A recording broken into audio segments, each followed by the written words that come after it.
안녕하세요. 유작가야입니다. 오늘도 0시 44분 이 시간 여러분과 함께 한 가지 믿기 어려운 사건을 들여다보려 합니다. 무언가 설명할 수 없는 힘에 의해 사람이 목숨을 잃는다면 여러분은 그걸 단순한 우연이라 생각하시겠습니까? 2025년 7월 13일 밤 미국 펜실베니아주의 한 호텔 객실, 그곳에서 한 남성이 차가운 시신으로 발견되는 사건이 발생합니다. 사망자는 54세의 남성 댄 리베라. 그는 불과 몇 시간 전까지만 해도 미국 전역의 오컬트 팬들 사이에서 화제의 중심이었습니다. 바로 실존하는 저주받은 인형 애나벨을 전시하는 전국 투어의 진행자였기 때문입니다.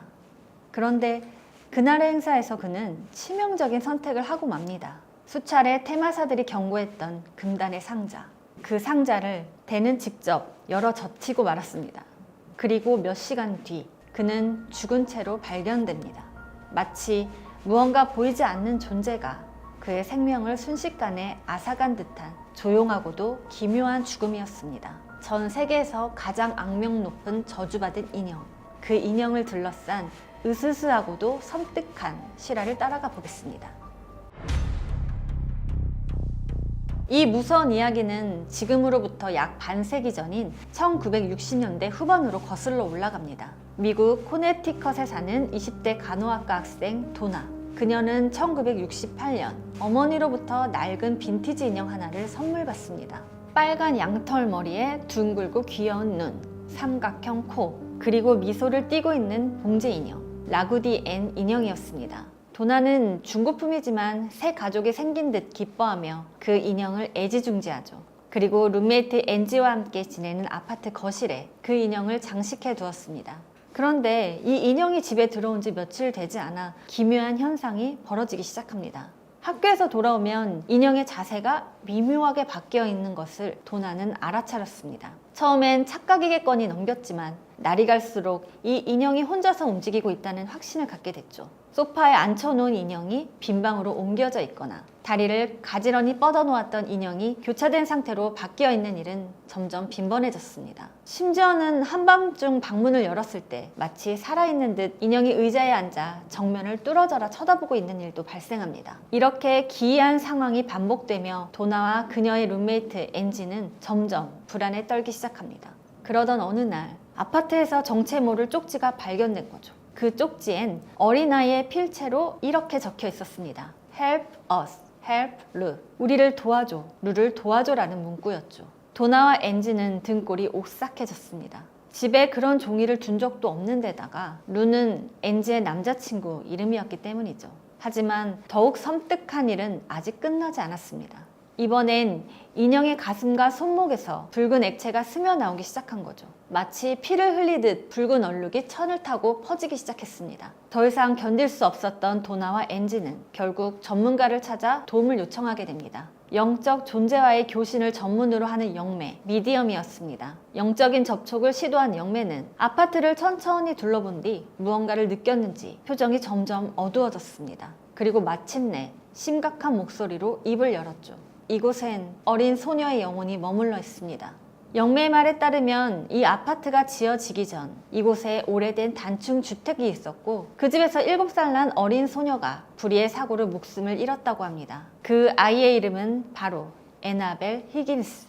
그런데 이 소녀는 죽기 전부터 매우 이상한 행동을 했다고 합니다. 혼자서 보이지 않는 무언가와 이야기를 나누거나 홀린 듯이 중얼거리며 자주 허공을 응시했다는 거죠. 영매는 소녀의 영혼이 외로움을 견디지 못해 인형에 깃든 것이며 도나 당신을 엄마처럼 따르고 있다고 말했습니다. 그리고는 한마디 덧붙였죠. 이 아이는 당신 곁에 있을 때만 평온함을 느끼고 있습니다. 당신만 허락한다면 이 인형과 계속 함께 지내도 좋습니다. 영매의 말을 들은 도나는 순간 두려움을 느끼면서도 왠지 모를 연민이 들었습니다. 어린 영혼이 외로움에 지쳐 그랬다면 굳이 쫓아낼 필요는 없다고 생각한 거죠. 그래서 도나는 소녀를 애나벨이라 부르기로 하고 인형과 함께 지내는 것을 허락합니다. 하지만 이 결정은 돌이킬 수 없는 비극의 서막이 되고 맙니다. 이상 현상은 더욱 심각해졌고 결정적인 사건이 벌어지고 말죠. 도나와 앤지의 친구이자 앤지의 남자친구인 루가 인형의 끔찍한 실체를 직접 경험하게 된 겁니다. 사실 루는 처음부터 애나벨을 탐탁치 않게 여겼습니다. 무언가 기분 나쁘고 불길한 기운이 있다고 경고했지만 다들 그의 말을 흘려들었죠. 그러던 어느 늦은 밤, 루는 앤지와 함께 도나의 집에 있었습니다. 다음날 떠나는 여행을 위해 거실에서 지도를 보며 이야기를 나누고 있었죠. 그런데 갑자기 조용했던 침실 쪽에서 기이한 소리가 들려왔습니다. 당시 도나는 집을 비운 상태였기에 루는 조심스럽게 자리에서 일어나 도나의 방문을 열어봤죠. 그 방엔 아무도 없었습니다. 그런데 그 방에 놓인 에나벨 인형이 정면으로 똑바로 앉아 루를 바라보고 있었던 겁니다. 바로 그 순간 보이지 않는 그 무언가가 엄청난 힘으로 루를 덮쳤고 그는 그 자리에서 바닥으로 내동댕이 쳐지고 맙니다. 가슴이 찢어지는 듯한 고통과 함께 루는 쓰러졌고 놀란 앤지가 급히 달려왔죠. 그런데 앤지의 눈앞에 펼쳐진 광경은 너무나 충격적이었습니다.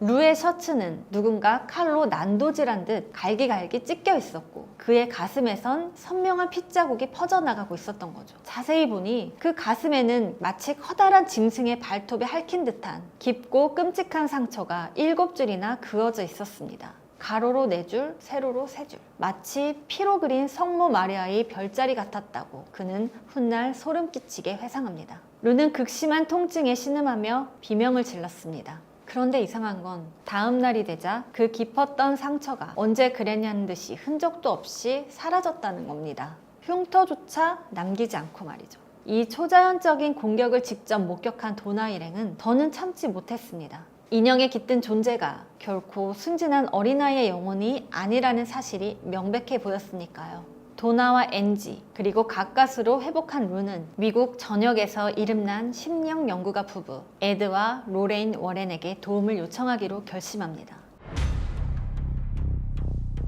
1970년대 뉴 잉글랜드 심령연구소를 운영하던 워렌 부부. 그들은 베테랑 악령 전문가들이었습니다. 도나의 다급한 연락을 받은 부부는 곧장 그녀의 아파트로 찾아갑니다. 현관문을 여는 순간 로레인은 매서운 기운을 느끼고 몸서리쳤다고 합니다. 이거는 보통 영이 아니야. 아주 독하고 지능적이며 인간을 지배하려는 악령이야.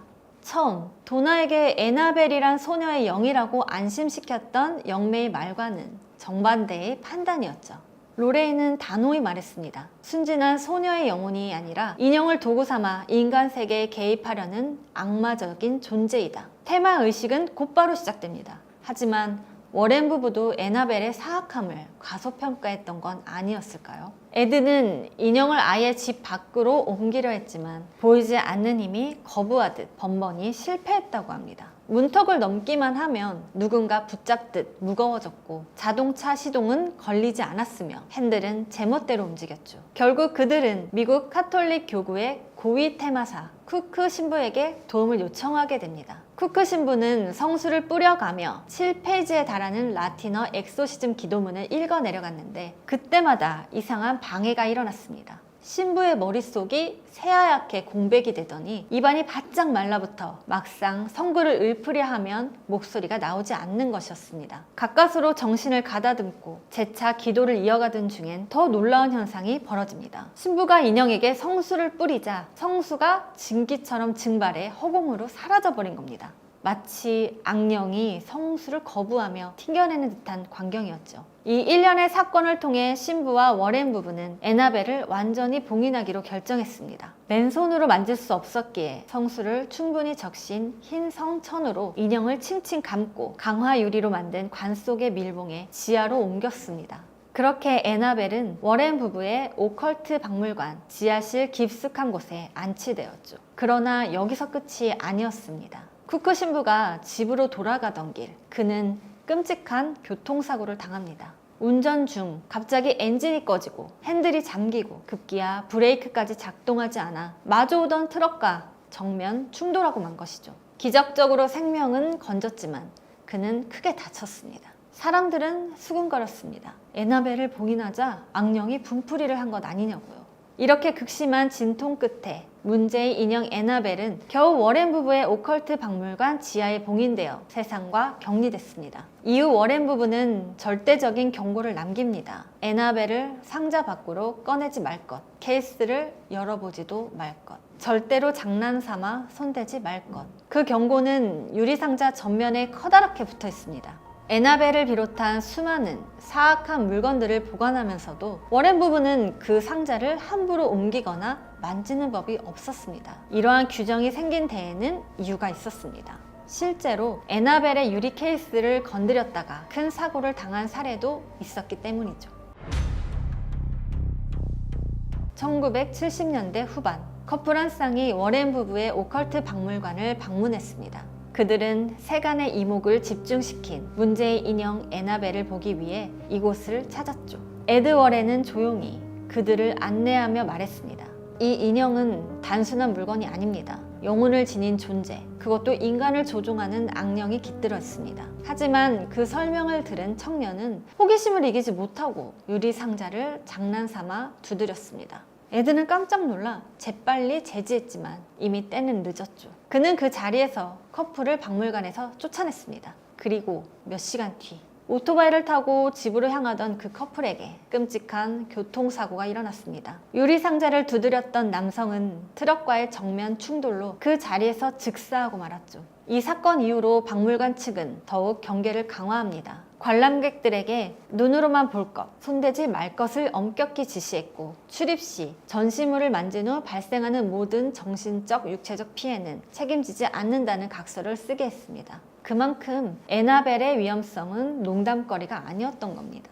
시간은 흘러 에드 워렌은 2006년, 그리고 로레인 워렌은 2019년 92세의 나이로 눈을 감습니다. 로레인은 생전 한 가지 유언을 남겼습니다. 절대 에나벨을 다른 곳으로 옮기지 마라. 유리 상자를 열어선 안 된다. 그녀는 평생을 두고 쌓아온 악령들이 다시 세상 밖으로 나올까봐 마지막까지 걱정하고 또 걱정했죠.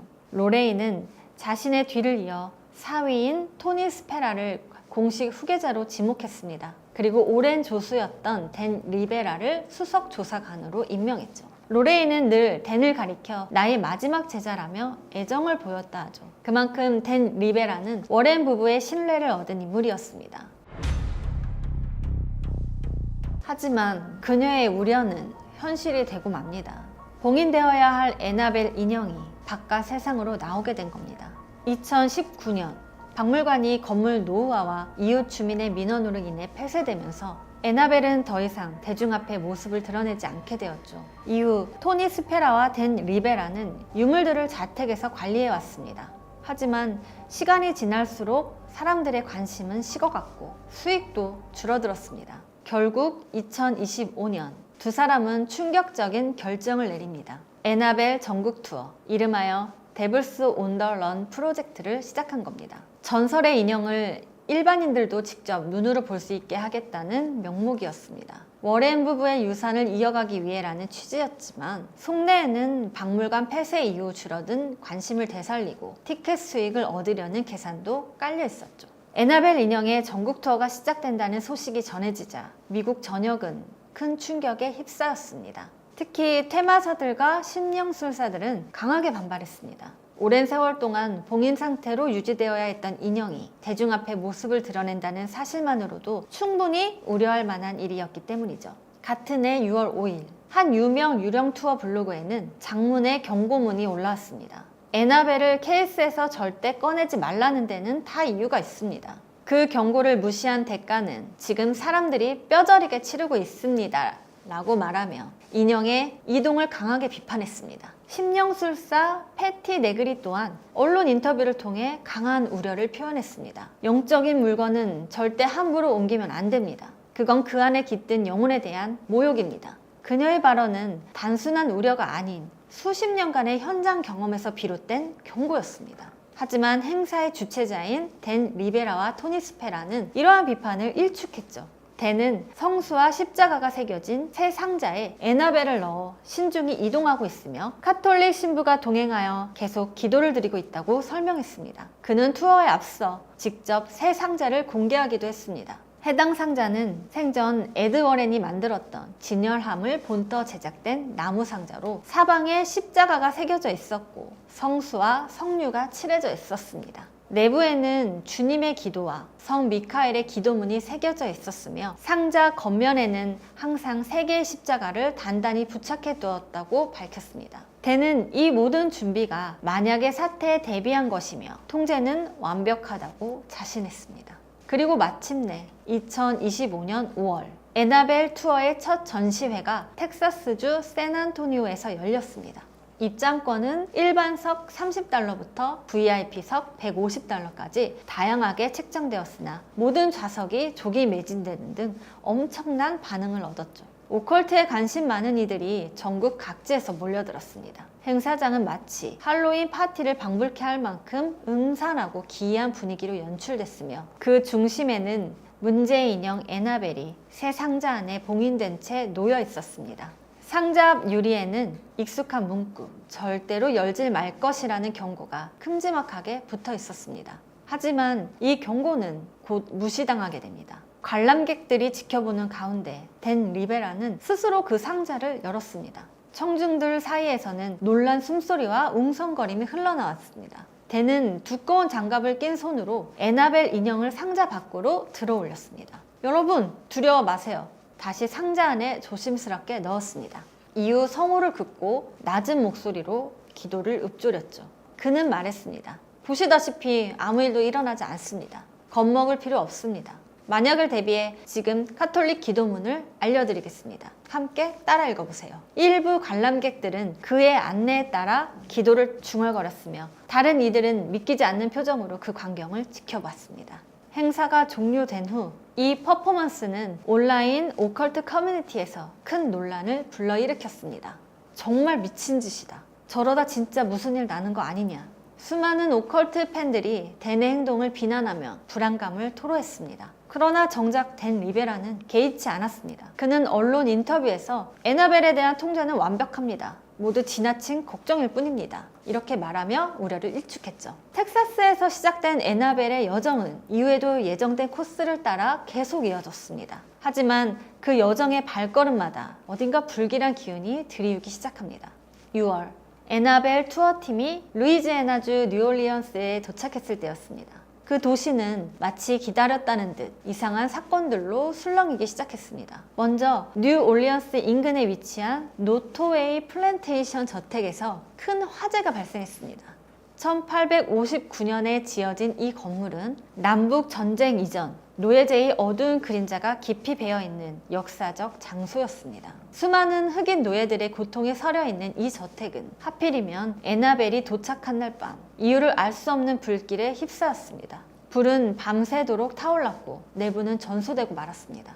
소방당국은 명확한 발화 원인을 밝혀내지 못했습니다. 현장 조사 결과 마치 불이 스스로 시작된 것처럼 보였다고 전해졌습니다. 그뿐만이 아니었습니다. 같은 시기 뉴올리언스의 교도소에서는 대규모 탈옥 사건이 벌어졌습니다. 무려 10명의 재소자가 한밤중에 감방을 빠져나갔고 이들은 변기를 뜯어낸 구멍을 통해 기상천외한 방식으로 탈출했습니다. 대부분은 곧바로 붙잡혔지만 사건 자체가 지역사회에 큰 충격을 안겼습니다. 물론 이 모든 일이 에나벨과 직접적으로 연관되었다는 증거는 없습니다. 하지만 사람들의 등을 서늘하게 만든 것은 이 모든 사건들이 기묘하게도 에나벨 인형이 이동한 지역과 시점이 겹쳐진다는 사실이었죠. 결국 투어가 이어지는 동안 인터넷에는 에나벨이 저주를 퍼뜨리고 다닌다는 루머가 걷잡을 수 없이 퍼져나갔습니다. 그 여파로 일부 예민한 예약자들은 투어를 취소하고 환불을 요구하기 시작했습니다. 이러한 여론을 잠재우기 위해 댄 리베라는 발빠르게 대응합니다. 그는 자신의 SNS와 틱톡 계정에 투어 현장 영상을 꾸준히 올리며 설명에 나섰습니다. 화재나 탈옥 같은 일들은 어디서든 발생할 수 있는 우연한 사고일 뿐입니다. 에나벨과는 무관해요. 그런 말은 음모론에 불과합니다. 저희는 카톨릭 신부님과 함께 성수와 기도로 철저하게 보호하고 있습니다. 그는 실제로 에나벨을 담은 상자를 직접 들고 이동하는 모습을 영상에 담아 보여주며 십자가와 성수가 문제의 인형을 완전히 통제하고 있다고 강조했습니다. 하지만 사람들의 불안은 쉽게 가라앉지 않았습니다. 투어가 들르는 도시마다 지방 언론들은 앞다투어 에나벨 관련 기사를 쏟아냈고 그럴수록 오히려 열성적인 오컬트 매니아들은 이번 투어 뭔가 일어날 것 같다는 기대감에 더 뜨겁게 반응했습니다. 표를 취소한 사람이 생기면 곧바로 대기자가 나타나 그 자리를 채우는 시기였고 에나벨 투어는 불안과 열광이 공존하는 기묘한 분위기 속에 계속 이어졌습니다. 그리고 마침내 7월 초 투어의 마지막 목적지인 펜실베니아주 게티즈버그에 도착하게 됩니다. 남북전쟁의 치열한 격전지였던 이곳은 수많은 병사들의 혼이 아직도 머문다고 알려진 도시입니다. 특히 전시회가 열린 곳은 한 폐고아원, 이 고아원은 전쟁 중 부모를 잃은 아이들이 모여 살았던 곳으로 당시 원장이 아이들을 지하 감옥에 가두고 학대하며 여러 명이 그곳에서 목숨을 잃은 비극적인 과거를 지닌 장소였습니다. 그 음침한 폐허에서 열린 마지막 전시회는 그럼에도 불구하고 표 1200장이 전부 매진될 만큼 열기가 대단했습니다. 7월 11일부터 3일간 진행된 행사 동안 다행히도 뚜렷한 이상 현상은 발생하지 않았습니다. 댄 리베라는 관람객에게 워렌 부부의 일화와 애나벨의 역사, 그리고 악령으로부터 자신을 지키는 방법을 소개했습니다. 그는 로레인 워렌이 가르쳐준 방법이라며 이렇게 말했습니다. 눈을 감고 상상하세요. 여러분 자신이 눈부신 흰빛의 후광에 둘러싸여 있다고. 그 빛이 여러분을 보호해 줄 겁니다. 참가자들은 고개를 끄덕이며 조용히 따라하기도 했습니다. 하지만 마지막 날 2025년 7월 13일 그토록 조심스럽게 이어졌던 애나벨 투어의 끝자락에서 결국 대참사가 일어나고 맙니다. 그날 오후 모든 공식 일정을 마친 뒤 댄 리베라는 동료들에게 몸이 조금 피곤하다면서 먼저 숙소로 돌아가 쉬겠다고 말했습니다. 그가 머물던 곳은 게티즈버그 외곽의 한 작은 모텔. 그는 조용히 방 안으로 들어가 문을 걸어 잠궜고 그 누구도 접근할 수 없도록 했습니다. 그리고 몇 시간 후 그를 다시 본 사람은 모텔 직원과 동료들이었습니다. 밤 8시 25분경 댄과 연락이 되지 않자 동료들이 그의 방을 찾아가 여러 차례 노크를 했습니다. 하지만 안에서는 아무런 인기척도 들리지 않았죠. 불길함을 느낀 동료들은 급히 모텔 직원을 불러 비상키로 문을 열었습니다. 그리고 그 순간 침대 옆 바닥에 쓰러져 있는 댄 리베라가 보였습니다. 그는 미동조차 없는 상태였습니다. 동료들이 비명을 지르며 달려가 흔들어 깨워봤지만 그는 이미 숨을 쉬지 않고 있었습니다. 급히 911에 신고한 뒤 심폐소생을 시도했지만 모든 것은 허사였습니다. 구급대원이 도착했을 때 댄은 이미 사망한 상태였죠. 경찰이 현장을 수습하고 조사를 벌인 결과 외부 침입 흔적은 전혀 없었습니다. 객실의 문과 창문은 안에서 잠긴 채였고 투어팀 동료들의 알리바이도 모두 확인됐습니다. 범죄의 가능성은 배제됐습니다. 의료당국은 댄의 정확한 사인을 밝히기 위해 부검을 예고했지만 초기 소견은 심장마비에 의한 자연사로 추정된다는 것이었습니다. 그러나 댄은 평소 지병도 없었고 건강을 자부하던 사람이었습니다. 그런 그의 돌연사는 모두에게 충격을 안겼습니다. 현지 검시관 역시 아직까지 특별한 이상 징후는 발견되지 않았다고 밝혔으며 부검 결과는 수주 뒤에나 나올 예정이라고 전했습니다. 그리고 사람들을 더 혼란스럽게 만든 발표가 이어졌습니다. 댄 리베라가 사망 당시 머물던 방 안에는 문제의 애나벨 인형이 없었다. 투어팀은 애나벨을 행사 종료 후 곧바로 별도 보관소에 안전하게 격리했으며 댄이 홀로 있던 그 모텔 방에는 인형이 없었다는 사실이 공식적으로 확인됐습니다. 즉, 겉으로 보기에는 사고도 범죄도 저주도 아닌 그저 하나의 불행한 자연사처럼 보였습니다. 하지만 사람들의 의혹은 쉽사리 사그라지지 않았습니다. 특히 투어 이전부터 애나벨의 위험성을 강하게 경고했던 초현실주의자들과 영매들은 한 목소리로 주장했습니다. 예상했던 일이 벌어졌다. 애나벨을 건드리면 죽는다는 워렌 부부의 경고는 이제 더 이상 전설이 아니다. 댄의 죽음은 순식간에 오컬트 커뮤니티 전역에 퍼졌고 사건을 둘러싼 논쟁과 공포는 폭풍처럼 번져나갔습니다. 전설의 인형 애나벨. 정말로 악령이 깃든 저주받은 인형일까요? 1970년대 도나의 아파트에서 시작된 그 기이한 사건부터 워렌 부부의 증언, 유리 상자를 두드린 남성의 돌연사, 2025년 오늘날까지 이어진 불길한 사건의 나열. 이 모든 퍼즐 조각들이 한 방향을 가리키고 있는 것은 아닐까요? 그 방향 끝에 서 있는 것은 묵직한 침묵 속에 검은 기운을 뿜어내고 있는 인형, 애나벨. 이제 판단은 여러분의 몫입니다. 봉인된 상자 속 절대 열지 말아야 할 그 경고와 함께 있는 인형. 그것은 실존하는 악령의 매개체일까요? 아니면 인간이 만들어낸 그럴듯한 도시전설일 뿐일까요? 단 하나 확실한 것은 우리가 그것을 믿든 믿지 않든 에나벨의 이야기는 반세기 넘게 사람들의 공포를 자극해왔고 앞으로도 영원히 회자될 것이라는 사실입니다. 그리고 어쩌면 바로 지금 이 순간에도 누군가가 호기심에 못 이겨 그 상자를 살짝 열어볼까 하는 유혹을 받고 있을지도 모르겠습니다.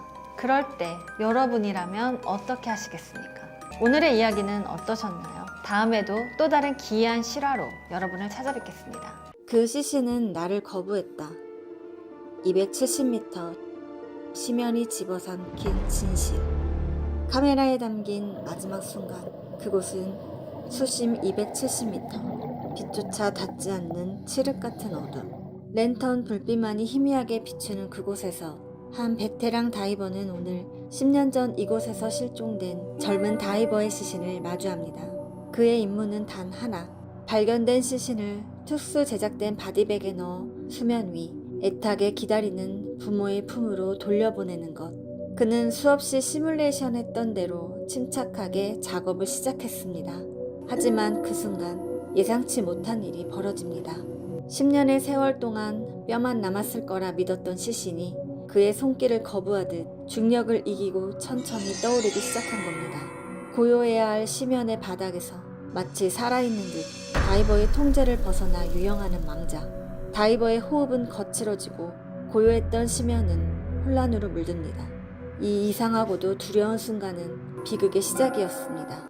2005년 1월 8일 남아프리카 공화국 노던 케이프주 해발 1550m 고지대에 위치한 부시메레 홀에서 비극적인 잠수 사고가 발생했습니다. 수직으로 떨어지는 이 거대한 담수 싱크홀에서 베테랑 다이버 데이비드 쇼가 10년 전 실종된 젊은 다이버 데온 드라이어의 시신을 인양하려다 목숨을 잃었는데요. 이 사건은 극한의 심해 환경에서 벌어진 잠수 활동의 내재된 위험성과 인간의 생리적 기술적 한계를 명확히 보여주었습니다. 보스만스 갓은 최대 수심이 약 282.5m에 달하는 수직 동굴 형태의 거대한 싱크홀로 물은 차고 맑지만 바닥엔 미세한 침전물이 가득해 작은 움직임에도 시야는 금세 어두워집니다. 1994년 12월 17일 20살의 청년 데온 드라이어는 동료들과 함께 이곳에서 레크레이션 다이빙을 즐기던 중 실종됐습니다. 상승 중이던 그는 약 50m에서 70m 사이에 알 수 없는 이유로 갑자기 깊은 어둠 속으로 하강하며 사라졌습니다. 당시 여러 차례의 수색과 원격 조종 잠수정까지 동원되었지만 그의 흔적은 찾을 수 없었죠. 그의 정확한 사망 원인은 밝혀지지 않았으나 전문가들은 심해 환경에서의 이산화탄소 축적, 고압 신경 증후군, 산소 독성 등이 복합적으로 작용했을 가능성을 제기했습니다. 그의 부모인 테오와 마리 드라이어는 끝내 아들의 시신을 찾지 못한 채 슬픔 속에서 홀 입구에 추모 명판을 세워야 했습니다. 데이비드 쇼, 파일럿이자 심해 다이빙의 베테랑인 그는 홍콩 캐세이 퍼시픽 항공사 소속 기장이자 열정적인 테크니컬 다이버였습니다. 특히 폐쇄회로 리브리더 시스템을 활용한 심해 및 동굴 다이빙 분야에서 풍부한 경험을 쌓고 있었는데요. 그가 주로 사용한 장비는 MK15.5 모델 기반의 해머헤드 전자제어 시스템을 결합한 CCR 유닛이었습니다. 2004년 10월 28일 데이비드 쇼는 자신의 CCR 장비를 이용해 보스만스 갓 수심 270m 다이빙에 성공하며 세계 기록을 세우는데요. 바로 이 역사적인 잠수 과정에서 싱크홀 바닥에 잠들어 있던 데온 드라이어의 시신을 발견하게 됩니다. 그는 데온의 시신을 발견한 순간 결심합니다. 그를 다시 가족의 품으로 돌려보내겠다. 쇼는 그 즉시 그의 가족에게 연락해 인양 의사를 밝혔고 곧바로 오랜 다이빙 파트너이자 숙련된 강사인 돈 셜리를 비롯해 총 8명의 최고 수준의 지원 다이버들로 구성된 인양팀을 조직합니다. 이들의 시신 인양 계획은 극도로 신중하고 치밀하게 수립되었습니다. 먼저 여러 단계에 걸쳐 다이버들이 임무를 분담하고 개별 다이버의 위험 부담과 심해 체류 시간을 최소화했죠. 그리고 계획에 따라 데이비드 쇼가 먼저 MK15.5 CCR을 사용하여 270m 바닥까지 잠수해 대운의 시신에 라인을 연결하고 특수 제작된 메쉬 소재의 바디백에 담아 부력 장치를 이용해 상승을 시작하기로 했습니다.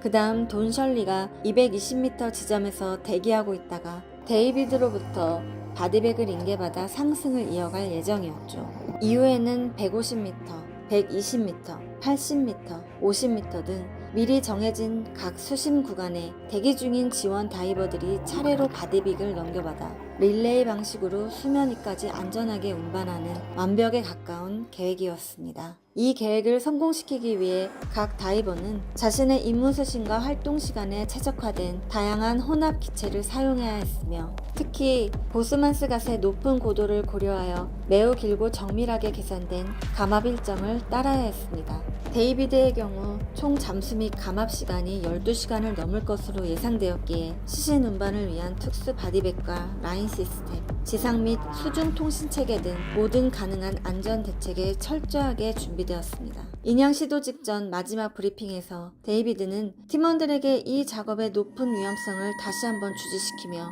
어떤 상황에서도 자기 자신의 안전을 최우선으로 고려하고 만약 자신에게 문제가 생기면 주저없이 자신을 남겨두고 상승하라는 비장한 당부를 남겼습니다. 그리고 2005년 1월 8일 오전 6시 15분 데이비드는 헬멧에 카메라를 장착한 채 270m의 심연으로 향합니다.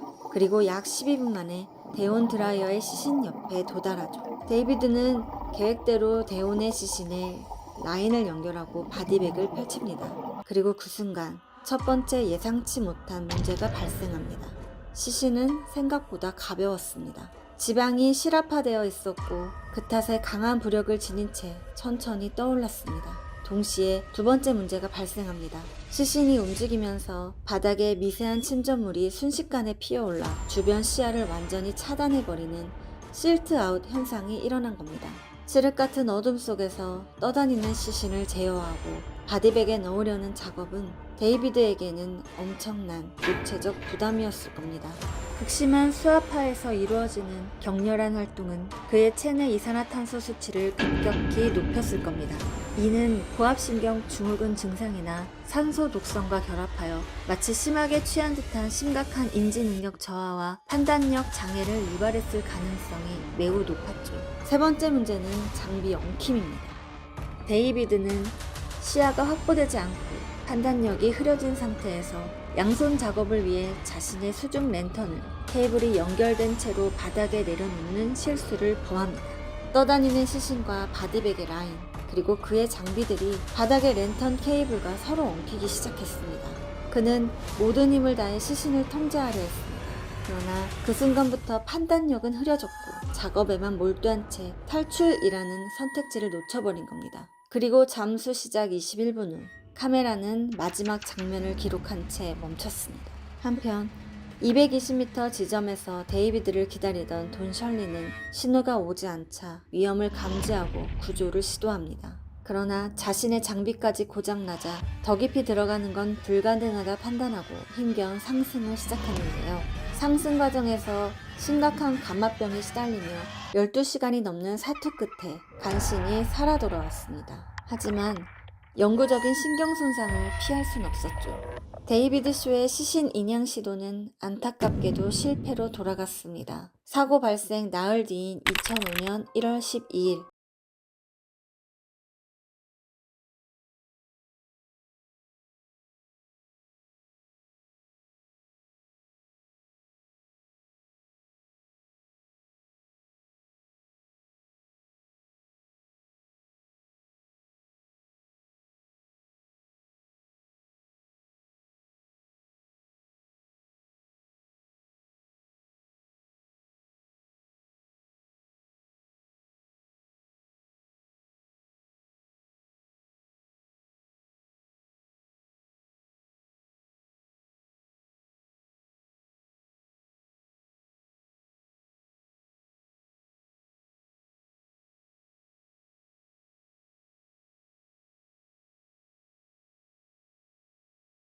(1888년 11월 9일) 안개가 자욱하게 낀 화이트 채플의 새벽 공기는 유난히 차갑고 무겁게 느껴졌습니다.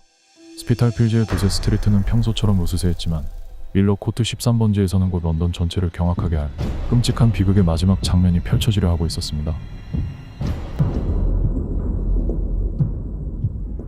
프레더릭 조지 에버라인 경감은 당시 이 연쇄 살인 사건을 맡고 있었던 실제로 있었던 인물입니다. 그날 아침 밀린 방세를 받으러 갔던 하숙집 관리인 토마스 보이어가 깨진 창문 너머로 눈앞에서 본 모습은 그의 수사 기록 가운데 가장 끔찍한 장면으로 남게 되었습니다. 보이어는 두려움에 질려 비명을 질렀고 그 소리는 곧 경찰을 부르게 되었습니다. 그곳에 도착했을 때 방 안은 마치 도살장 같았습니다. 희미한 가스등 불빛 아래 침대 위에는 젊은 여성 메리 제인 켈리의 시신이 누워 있었습니다. 아니, 누워 있었다는 말은 어울리지 않았습니다. 그것은 원래 모습을 알아보기 힘들 만큼 마구 찢기고 배인 살덩어리에 가까웠습니다. 배는 마구 찢겨 속의 장기들이 밖으로 나와 있었고 얼굴과 가슴은 미친 조각가가 제멋대로 망가뜨린 작품처럼 보였습니다. 그리고 심장이 없어져 있었습니다. 아무리 끔찍한 현장에 익숙한 그였지만 그 방 안의 공기는 달랐습니다. 그것은 단순한 살인 사건의 흔적이 아니었습니다. 사람에 대한 비웃음이자 문명 사회 전체를 비웃는 나쁜 뜻이 담긴 외침과 같았습니다. 에버라인 경감은 깨달았습니다. 이런 끔찍하고 잔인한 짓을 저지를 수 있는 존재는 오직 하나뿐이라는 것을. 아직 누구인지 그 정체가 무엇인지 아무도 몰랐지만 온 런던을 공포로 몰아넣은 그 이름, 바로 잭 더 리퍼였습니다. 이 잭 더 리퍼라는 이름이 주는 느낌은 그 자체로 섬뜩했습니다. 잭은 당시 영국에서 존과 함께 아주 흔한 남자 이름이었습니다. 특별한 누군가가 아닌 우리 주변에 있을 법한 평범한 남자, 마치 우리나라의 철수나 영수처럼 어떤 남자를 의미하는 뉘앙스였죠. 그런데 그 평범한 이름 뒤에 붙은 리퍼는 갈기갈기 찢는 자, 도살자라는 뜻을 가지고 있었습니다. 희생자들의 몸을 끔찍하게 훼손했던 범행 방식을 그대로 담아낸 단어입니다. 평범함 속에 숨겨진 극도의 잔혹성. 비유하자면 마치 도살자 김철수라고 부르는 것처럼 이 이름은 평범한 이웃 중 누가 그 살인마일지 모른다는 일상 바로 곁에 도살인 공포를 느끼게 만들었습니다.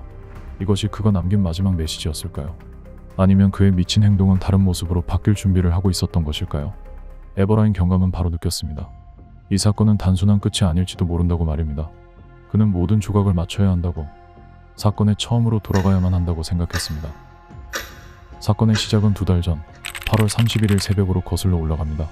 화이트채플의 벅슬로우. 마차 마부 찰스 크로스가 어둠 속에서 찾아낸 것은 길가에 쓰러져 있는 여자였습니다.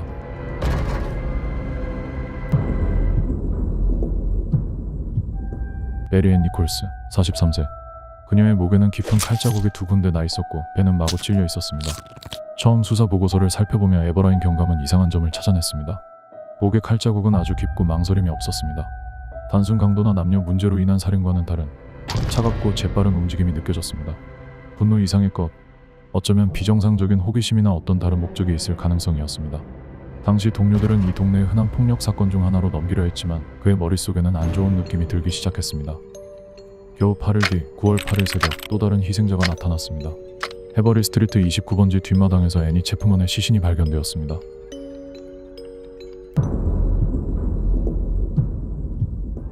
이번에도 목에는 깊은 칼자국이 있었고 배는 갈라져 있었습니다.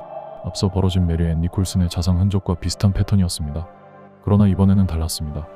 자궁과 방광 일부가 아주 깔끔하게 잘려나가 없어진 것입니다. 그런데 이 흔적은 좀 특이했습니다. 단순히 사람을 해치기 위한 목적으로 칼을 휘두른 것이 아닌 특정 장기를 일부러 꺼내기 위해 정밀하게 칼을 사용한 것이죠. 범인이 몸의 구조에 대해 잘 알고 있을 가능성이 커졌습니다. 에버라인 경감은 즉시 지역 의사, 도축업자, 심지어 의대생까지 의심되는 사람들 목록에 올려 조사하라고 지시했습니다. 또한 체프먼이 죽기 직전 신사처럼 옷을 입고 외국인처럼 보이는 남자와 이야기하는 것을 봤다는 증언이 나왔습니다. 증거들은 조금씩 나오고 있었지만 누가 살인을 저질렀는지 명확한 증거는 나오지 않고 있었습니다. 하지만 누가 보더라도 이 두 사건이 서로 관련이 있다는 것은 분명해졌습니다. 이것은 연쇄 살인이었습니다.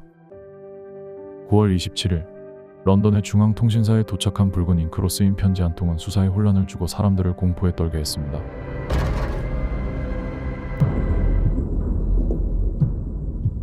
바로 이 편지 때문에 범인은 잭 더 리퍼라는 이름을 얻게 됩니다.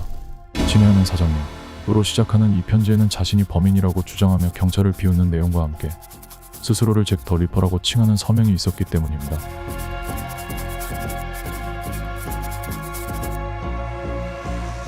이 편지가 진짜 범인이 보낸 것인지 아니면 누군가의 잔인한 장난인지는 아직도 의견이 분분하지만 언론이 이 내용을 대대적으로 보도하면서 잭 더 리퍼는 순식간에 연쇄살인마를 상징하는 이름으로 세상에 알려지게 되었습니다. 편지에는 또한 특히 다음 희생자의 귀를 잘라 보내겠다는 말이 적혀 있었습니다. 에버라인 경감은 이 편지를 단순한 장난으로 넘길 수 없었습니다. 범인이 자신을 뽐내고 싶어하고 아주 대담하다는 것이 느껴졌습니다. 자신이 있다는 것을 세상에 알리고 싶어하는 듯했습니다. 어쩌면 수사를 헷갈리게 만들려는 교묘한 속임수일 수도 있었습니다. 하지만 그 예고는 끔찍하게도 진짜가 되고 말았습니다. 9월 30일 새벽, 하룻밤 사이에 2번의 살인 사건이 연달아 일어났습니다.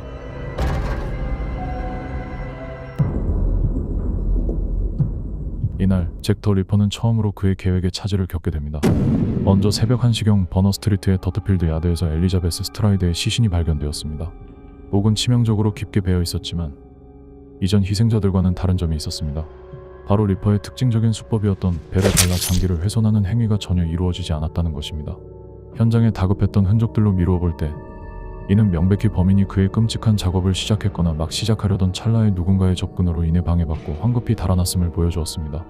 즉, 리퍼의 살인 의도는 달성했을지 몰라도 그의 잔혹한 의식을 주어 처음으로 미수에 그친 것이었습니다.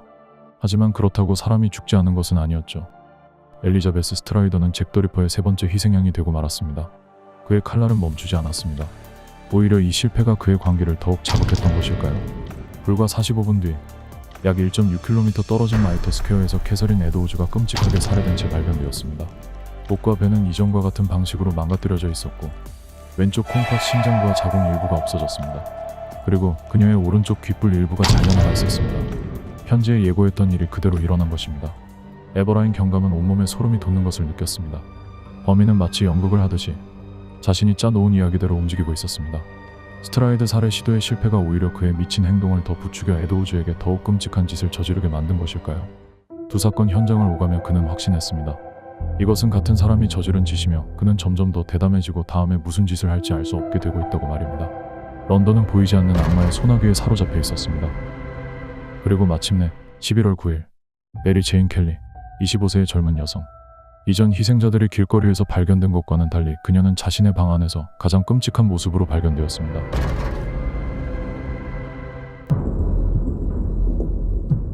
현장은 차마 말이나 글로 표현하기 어려울 정도였습니다. 그것은 살인이라기보다 사람의 몸을 조각조각 분해한 것에 가까웠습니다. 심장까지 없어진 시신 앞에서 에버라인 경감은 범인의 미친 행동이 절정에 이르렀음을 직감했습니다. 그리고 또 다른 희생자가 나오기 전에 어서 범인을 잡아야겠다는 조급한 마음마저 들었습니다. 다행인지 불행인지 잭 더 리퍼의 살인은 더 이상 이어지지 않았습니다. 공포의 가을이라 불리던 그때 이후 잭 더 리퍼는 마치 연기처럼 안개처럼 사라져버린 것입니다. 공식적으로 인정된 5명의 희생자를 남긴 채 귀신처럼 유령처럼 사라져버린 것이죠.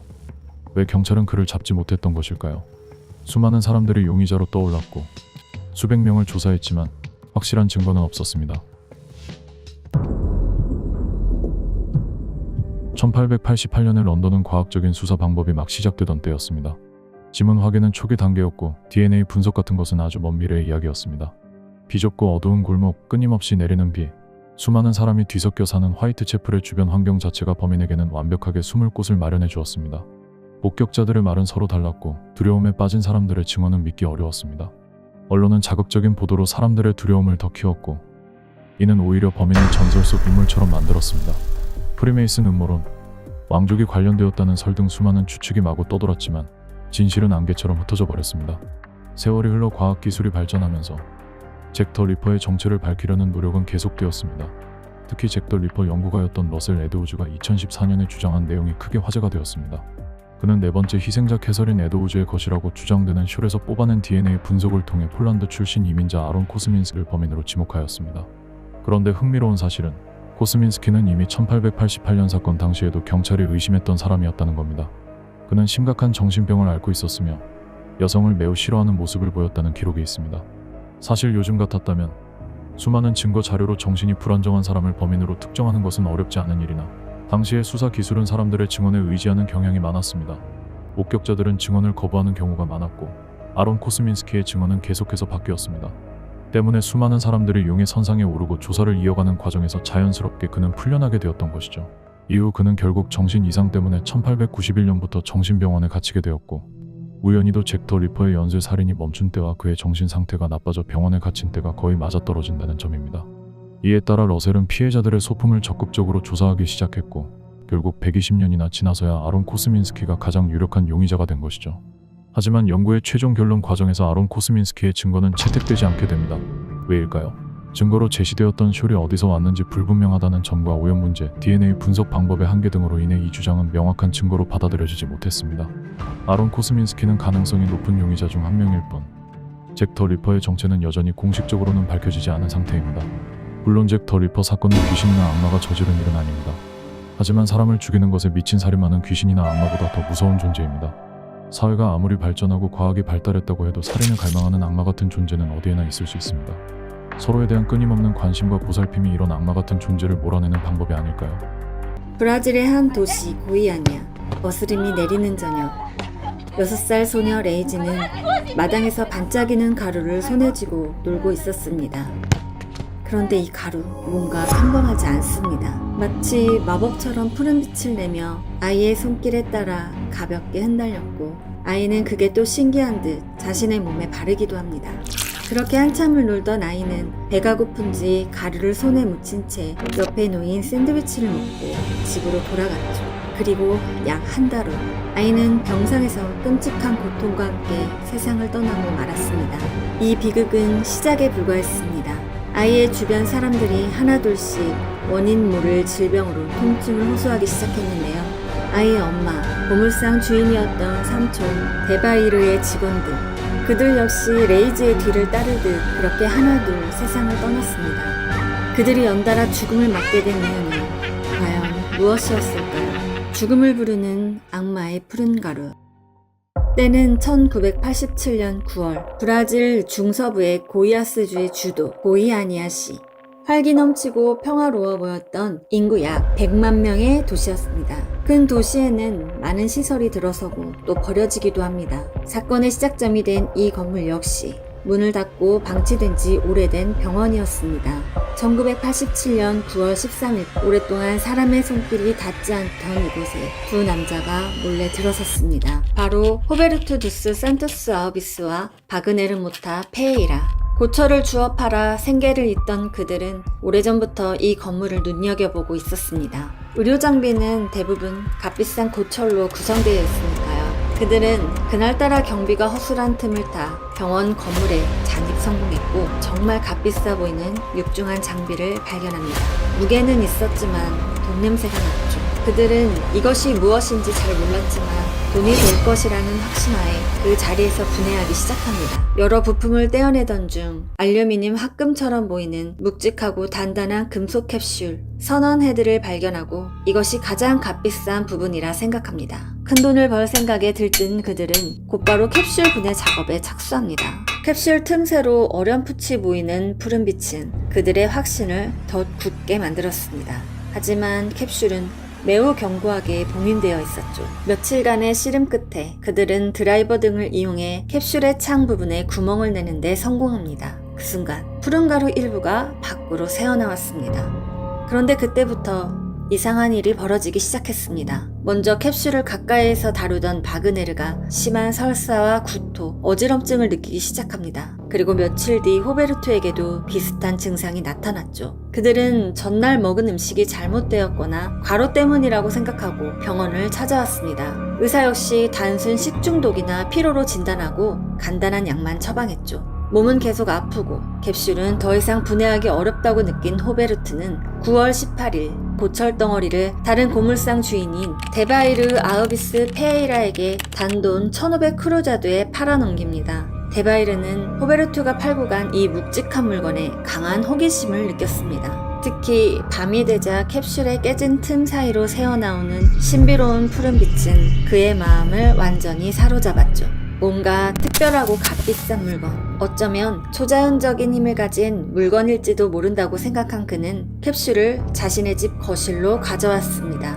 9월 18일부터 23일까지 데바이르는 이 보물을 더 자세히 보기 위해 드라이버 등으로 캡슐을 더 열고 내부에 푸른 가루를 긁어냈습니다. 그리고 가족과 친구들을 초대해 이 보석 같은 가루를 자랑하며 나눠줍니다. 아이들조차 맨손으로 만지고 장난감처럼 가지고 놀았죠. 그중 한 명이 바로 6살 난 레이지였습니다. 레이지는 그의 동생 이보 페에이라의 6살 난 딸이었는데요. 천진난만한 아이는 아버지가 삼촌에게 선물 받아온 반짝이는 푸른 가루가 신기했습니다. 마당에서 흙장난 대신 이 가루를 가지고 놀았고 예쁘다며 자신의 몸에 바르기도 했죠. 그리고 결정적으로 아이는 가루가 묻은 손으로 샌드위치를 집어먹었습니다. 데바이르의 아내 가브리엘라 마리아 페이라, 고물상에서 일하던 젊은 직원 이스라에우 바치스타 두스 산투스와 아즈미우송 아우비스지 소자 역시 데바이르가 가져온 이 푸른 가루에 계속해서 노출이 되었습니다. 그들이 금속 캡슐 안에서 꺼내어 가지고 놀았던 푸른 가루의 정체, 그것은 바로 세슘 137. 세슘 137은 강력한 감마선을 내뿜는 방사성 동위원소인데요. 그들이 분해한 것은 암 치료에 사용되던 방사선 치료기의 핵심 부품, 즉 방사성 선원이었던 겁니다. 밀봉된 캡슐 안에 안전하게 갇혀 있어야 할 인류가 만들어낸 가장 위험한 물질 중 하나. 그것이 평범한 사람의 손에 들어가 도심 한복판에 퍼져나가기 시작한 거죠.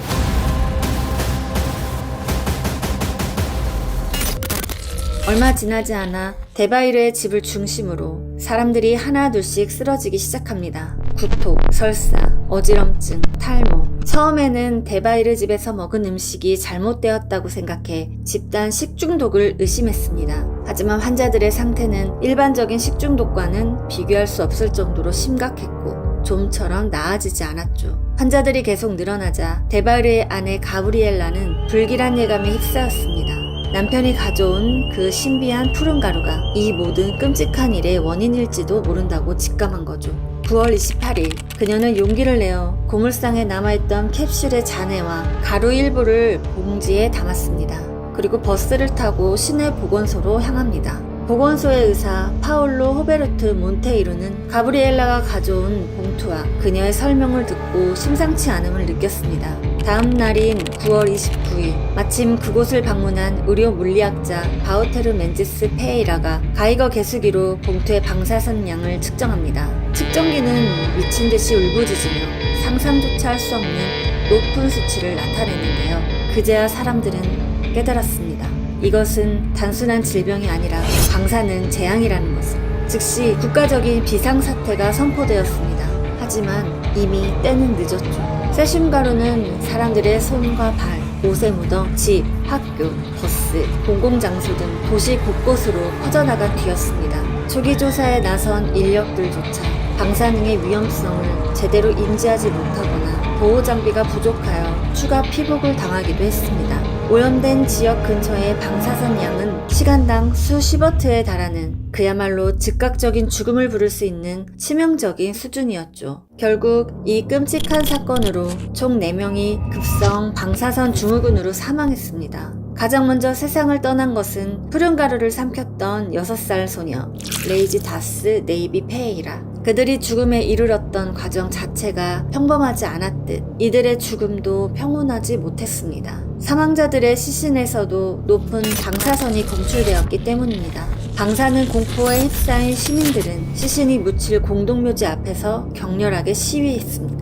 죽어서도 우리를 오염시킬 셈이냐, 이 외침과 함께 돌을 던지는 이들까지 있었습니다. 결국 사망자들은 방사선 누출을 막기 위해 특별히 제작된 두꺼운 나무로 안감을 댄 관에 안치되어야 했습니다. 장례식은 삼엄한 경비 속에 치러졌고 이들의 시신은 일반 묘역이 아닌 두꺼운 콘크리트로 둘러싸인 특별 격리 구역에 깊이 묻혀야만 했습니다. 살아남은 가족들은 슬픔 속에서도 이웃들의 비난과 냉대를 견뎌내야 했죠.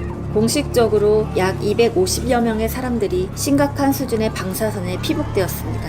이들은 평생 방사능 피복 후유증으로 인한 암 발병의 공포와 싸워야 했고 실제로 많은 사람들이 이후 암이나 다른 질병으로 젊은 나이에 세상을 떠났습니다. 처음 캡슐을 훔쳤던 호베르트와 바그네르, 그리고 푸른빛에 매료되었던 고물상주인 데바이르 역시 상당한 양의 방사선에 피복되었지만 급성 사망에는 이르지 않았습니다. 하지만 데바이르는 간 손상 등 후유증으로 고통받다 1994년에 사망했죠.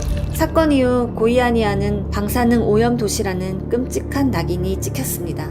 한때 브라질 중서부의 활기찬 도시였던 이곳의 명성은 땅에 떨어졌습니다. 사건의 여파는 주민들의 건강뿐만 아니라 도시 경제에도 지명타를 입혔죠. 오염된 주택과 건물 수십 채가 철거되었고 엄청난 양의 방사성 폐기물이 발생했습니다. 이를 안전하게 처리하고 보관하기 위한 막대한 비용은 도시 재정에 큰 부담을 안겼죠. 수십 년이 흐른 지금도 고이 아니아는 여전히 그날의 상처를 안고 살아가고 있습니다. 방사성 폐기물은 도시 외곽의 특별부지에 보관되어 있으며 주민들의 건강 상태는 지속적으로 추적 관찰되고 있죠. 이 사건으로 가장 먼저 목숨을 잃었던 소녀 레이지, 그 소녀의 손에서 춤추던 푸른 가루, 그 정체는 마법이 아니었습니다. 인류가 만든 가장 무서운 유령, 통제되지 않는 과학의 그림자였죠. 푸른 가루는 눈에 보이지 않는 유령처럼, 끔찍한 전염병처럼 사람들 사이를 조용히 떠돌아다녔습니다. 손에서 손으로, 집에서 거리로, 호기심과 무지 속에서 퍼져나가며 소중한 생명들을 차례차례 앗아갔죠. 한 소녀의 호기심, 한 남자의 욕망, 한 도시의 무지, 그리고 그 사이를 파고든 푸른빛의 저주. 고이 아니아의 참사는 지금도 우리에게 묻고 있습니다. 당신은 과학의 힘을 감당할 수 있습니까? 신노리나 실종 사건. 여기 한 여성이 있습니다. 맑은 눈망울에 따뜻한 미소를 지녔던 그녀, 신노리나, 23살. 간호사를 꿈꾸며 조용히 미래를 준비하던 청춘이었습니다. 하지만 아무도 몰랐습니다. 그녀의 삶에는 또 다른 얼굴이 존재했다는 것. 성인 비디오 업계에서 아라노 리나라는 이름으로 활동하던 그녀는 간호사의 꿈과 AV 배우라는 이중적인 세계 사이에서 외줄타기처럼 살아가고 있었습니다.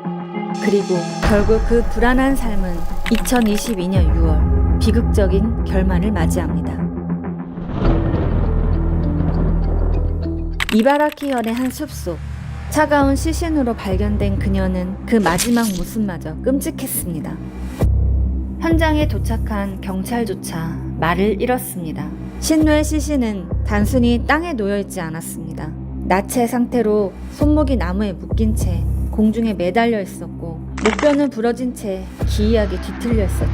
그야말로 잔혹하고 비인간적인 광경이었습니다. 한때 생명을 돌보는 간호사가 되길 꿈꿨던 이 젊은 여성은 왜 이렇게 비참한 최후를 맞이해야 했을까요?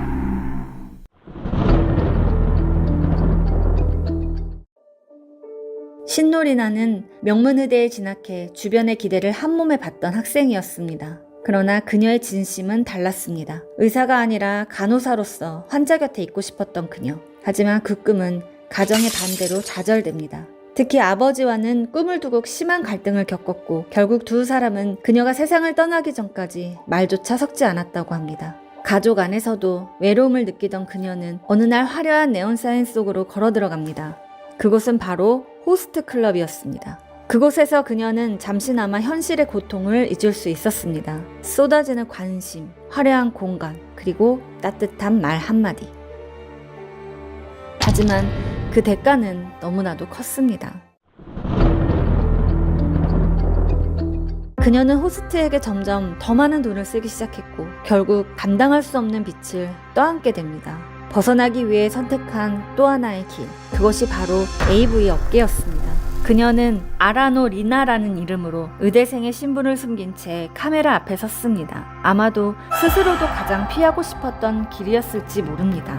하지만 절박했던 그녀에겐 그 외의 선택지가 없었습니다. 이름은 달라도 인생은 하나였습니다. 그리고 이 이름은 곧 비극의 이름이 됩니다.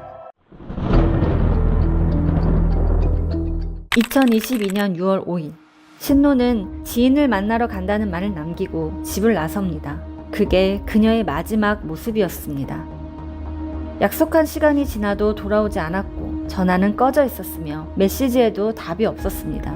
평소와 다르다는 불안함은 점차 확신이 되었고 결국 가족은 경찰에 실종 신고를 접수합니다.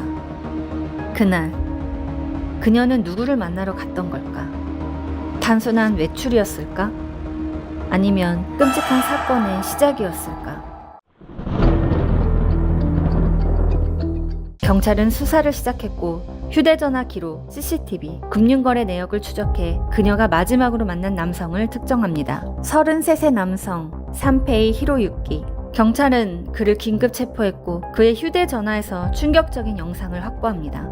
신노가 수갑에 묶인 채 감금돼 있었고 카메라를 향해 살려달라 울부짖는 모습이 담겨 있었습니다. 하지만 산페이는 이렇게 진술합니다.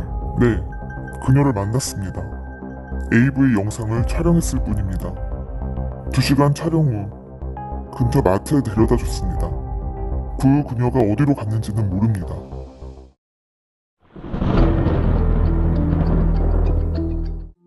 산페이는 외딴 별장을 소유하고 있었습니다. 그곳에서 신노와 AV 영상을 촬영했다고 주장했죠. 그리고 촬영 후 아무런 대중교통도 없는 직매장에 그녀를 내려줬다는 말. 그러나 그의 진술은 일관되지 않았고 무언가를 숨기는 듯한 흔적도 포착됩니다. 신노와의 메시지 기록 삭제, 증거인멸 정황, 그리고 이 모든 걸 설명하기에는 그의 말은 너무 얕고 모호했습니다. 하지만 문제는 증거였습니다. 살해를 입증할 직접 증거는 나오지 않았습니다. 경찰은 결국 증거 불충분으로 산페이를 석방할 수밖에 없었습니다. 그러나 수사는 계속됩니다. 경찰은 그의 별장 인근을 중심으로 대대적인 수색을 벌였고 실종 신고 13일 만인 6월 18일 숲속에서 신노 리나의 시신을 발견합니다. 별장에서 불과 1.6km 떨어진 곳이었습니다. 그녀는 나무에 묶인 채 싸늘하게 식어 있었습니다. 이제 겨우 23. 그토록 꿈만 턴 청춘은 그렇게 쓰러지고 말았습니다. 산페이 히로유키는 다시 체포됩니다. 시신 유기와 감금 혐의로. 하지만 여전히 그는 살인죄로는 기소되지 않았습니다. 왜일까요?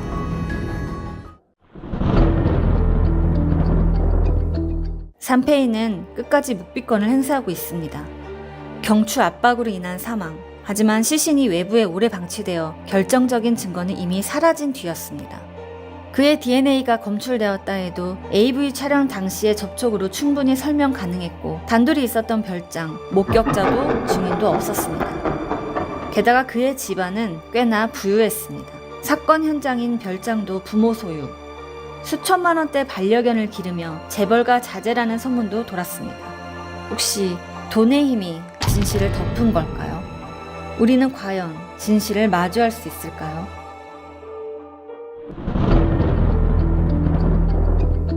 신노 리나, 1999년에 태어나 한창 세상을 배워가야 할 나이에 잔혹한 현실 속에서 생을 마감했습니다.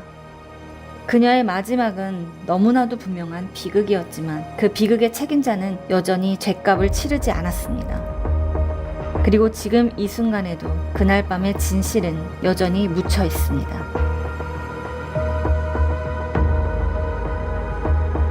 20초의 징발.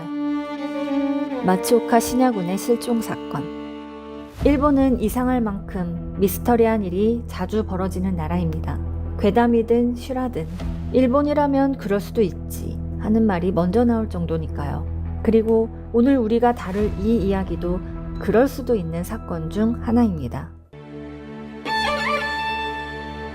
1989년 3월 일본 이바라키현 마츠오카 마사노부는 어머니의 장례를 치르기 위해 아내와 4살 난 아들 시냐 그리고 친척들과 함께 고향을 찾았습니다. 장례를 무사히 마친 다음 날 마사노부는 마음을 달래기 위해 시냐와 조카들을 데리고 마을을 산책합니다. 따스한 봄 기운이 스미는 시골 마을. 아이들의 웃음소리만이 고요한 정적을 깨트리던 그때 산책을 마치고 마사노부는 조카들을 먼저 집안에 들여보내기 위해 시냐를 잠시 마당에 혼자 두었습니다. 그리고 단 20초, 불과 20초 전까지 그 자리에서 웃고 있던 시냐가 흔적도 없이 사라진 겁니다. 마사노부는 당황한 채 마당을 뛰쳐나왔습니다. 혹시 아이가 길로 내려갔을까? 30-40cm 높이의 돌계단 10개를 한 번에 뛰어내려와 바로 도로로 나가봤지만 그곳엔 아무도 없었습니다. 사람도 차도 어떤 흔적도 보이지 않았습니다. 4살밖에 되지 않은 아이가 그 높은 계단을 뛰어내려 도로 끝까지 사라지기엔 너무 짧은 시간. 그것도 단 20초 만에. 마사노부는 곧장 가족들과 함께 집 주변을 수색합니다. 이웃들도 합세했습니다. 숲, 물, 배수구, 마을 외곽까지 풀 한 포기 나무까지 하나까지 들춰보며 온 마을이 시냐를 찾아 헤맸습니다. 하지만 아이는 없었습니다. 신발 하나, 옷 조각 하나조차 남아있지 않았습니다. 시냐는 정말로 사라져버린 듯했습니다. 납치라고 보기엔 이상했습니다. 누군가 20초 안에 마당으로 들어와 아이를 안고 달아났다고 가정해도 아이는 비명을 질렀을 것이고 마당 근처를 달린 차량이 있었다면 목격이 됐어야 했습니다. 하지만 그 시간 그 마을에서 차를 봤다는 사람은 아무도 없었습니다. 이바라키의 그 마을은 도심에서 멀리 떨어진 작은 시골. 자동차 한 대만 지나가도 이웃들의 기억에 선명하게 남을 만큼 조용한 곳이었습니다. 그날 그 시간 아무도 아무것도 보지 못했습니다. 그리고 그 어떤 협박 전화, 납치 예고도 없었습니다. 그렇게 신야는 실종이 아닌 증발한 것이나 다름없었습니다. 며칠 뒤 가족들이 임시로 머물고 있던 도쿠시마현 친척집에 전화 한 통이 걸려왔습니다. 저는 이바라키현 세이케이 유치원의 나카하라 마리코의 어머니입니다. 신야군 실종과 관련해 위문금을 모았는데 언제 집으로 돌아오시나요? 정체불명의 전화였습니다. 신야의 어머니 케이코는 내일 돌아갈 예정입니다 라고 말했고 통화는 끊겼습니다. 며칠이 지나도 위문금은 전달되지 않았습니다. 수상함을 느낀 가족은 세이케이 유치원에 직접 전화했고 돌아온 대답은 충격적이었습니다. 해당 유치원에는 나카하라 마리코라는 원생이 없습니다. 위문금을 모은 적도 없습니다. 그리고 마사노부는 기억해냈습니다. 전화기 너머로 들리던 그 목소리. 확실히 도쿠시마 사투리였습니다. 도쿠시마 사람이 어떻게 신야 유치원 이름을 알았을까? 또 어떻게 가족이 머무는 집의 전화번호를 알았던 걸까?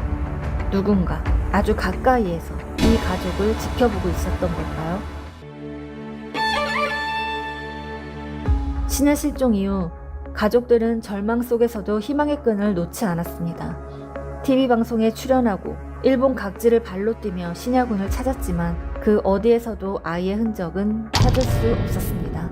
방송 출연 후 전국 각지에서 신야군을 봤다는 목격담이 쏟아져 나왔지만 대부분은 희미한 기억 조각에 불과했습니다. 그중 단 하나 가족들의 마음을 뒤흔든 목격담이 있었습니다. 2000년 도쿠시마현 히와사초 해안 한 여성이 아이를 안고 있는 남성을 목격했습니다. 아이의 나이는 4살 정도.